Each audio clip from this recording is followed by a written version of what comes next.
What's up everybody, Pete with Auto Repair Tips. I got an 07 Jeep Wrangler with a 3.8. The customer's complaint is he was driving along and developed a misfire. He got it home, he said he put a spark plug in it, a coil wire, an injector, still has a misfire. So then I guess him and his buddy, one of his buddies said run a compression check. He said he did a compression check on all the cylinders on the 2, 4, and 6 bank, which is on the left side, and every one was 85 pounds. I kind of find it hard to believe because I drove it in and it didn't drive like it had a compression problem. It drove like it just had a misfire, like maybe a bad wire or a plug or a coil pack. It did not drive like a bad compression. So in this video, we're going to check it out. We're going to see why this Wrangler has a misfire. Let's get into it. So before I do anything, I want you guys to hear what it sounds like when I crank this engine over. If it had a bad compression on one of the cylinders, you would hear like a dip, a skip almost. But listen how strong this sounds. Now in order to get this into a clear flood, you just push the gas pedal all the way to the floor, you crank the engine and it won't start. And that's a good way just to do like a relative compression check. All right, let's check this out. We've got it all the way to the floor. Now listen to how this sounds.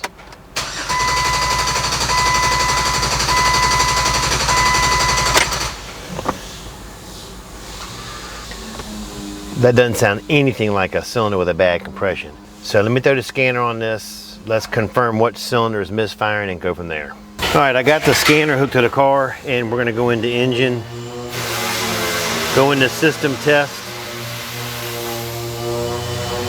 and we're going to see which cylinder is misfiring.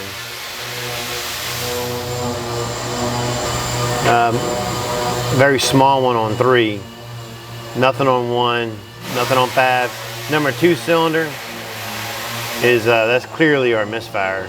Now like I said earlier, this guy here, he said he put a spark plug in it, a fuel injector, and a spark plug wire is what he had told me. But that didn't seem to fix the problem. So we're gonna jump right into the coil. You know, let me just show you the easiest way to check a coil. You don't need all this fancy equipment. A simple test light will do. So let's go over there, let's get a test light and let's get to testing.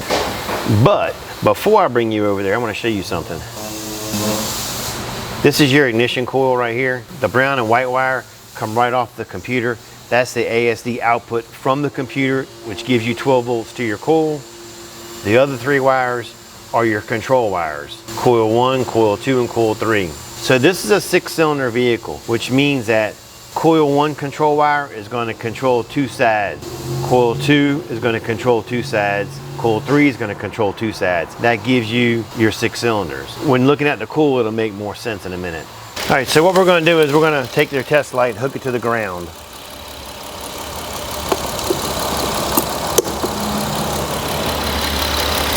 This is this 2-cylinder, this is the misfire cylinder, and this one is, I can't see because it's too dark. Let's get a light.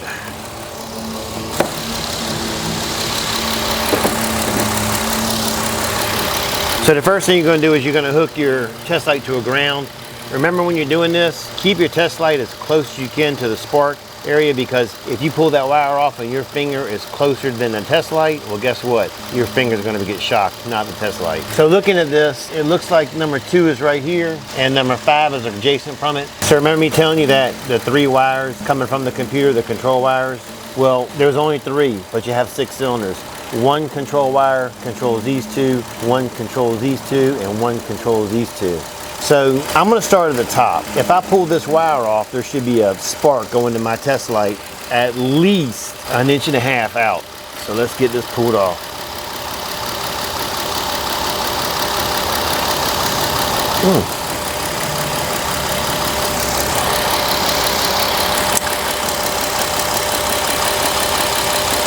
All right, here we go. Ready? You see that spark? That spark is about 1.5 inches off. That is a outstanding spark. Put your wire back on and you're good to go. So we're going to pull number 2 off.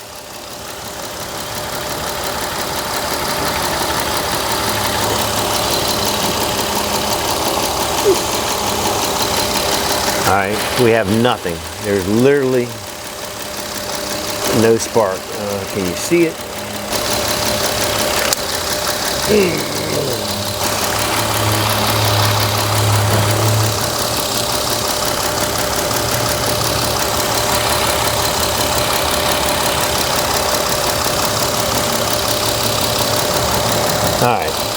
So you can see, look, there's a minute little teeny spark is coming out, maybe not even a 1/16 of an inch out. You can't even hardly see it.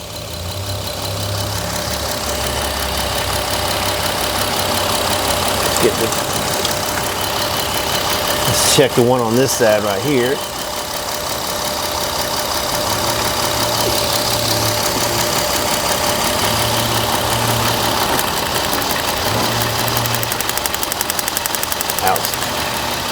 Perfect spark.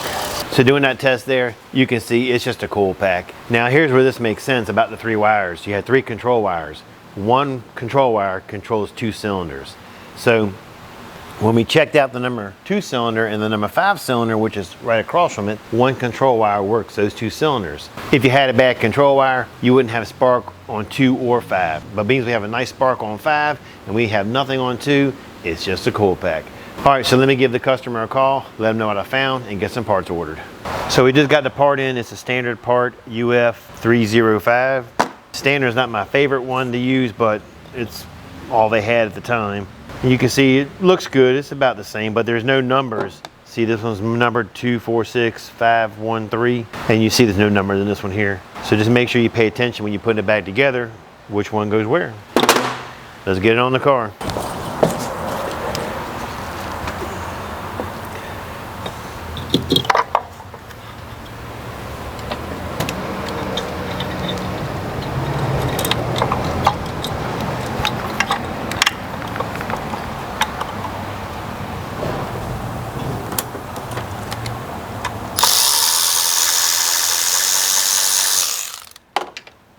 Make sure you just start the first one. Don't tighten it all the way.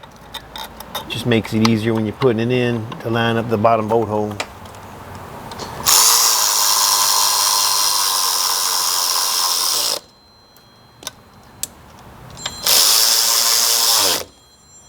All right, once you get it bolted on, go ahead and plug the cool pack in. Make sure you hear it snap and push down the red tab.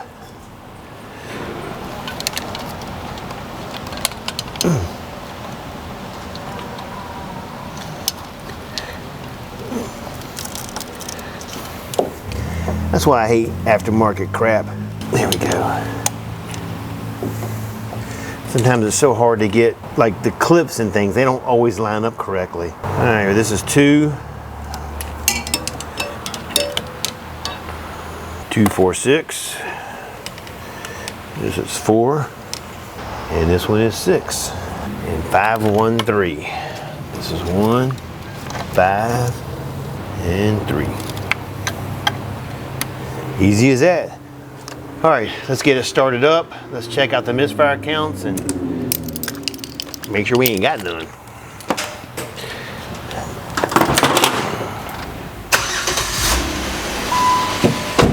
All right, let's check out the misfire status. We are zeros. We don't have a misfire. So now that we got no misfire, you know what that means? This job is done. But before I go, I want to throw this at you. If someone else scans your car or you scan your car before you start throwing parts at it, do a little research. Make sure you diagnose it thoroughly, because you just don't want to be throwing parts at a car. Especially nowadays, parts are expensive. All right, guys, that's it for this video. I appreciate you watching. Don't forget to like, subscribe, and leave a comment. Catch you later.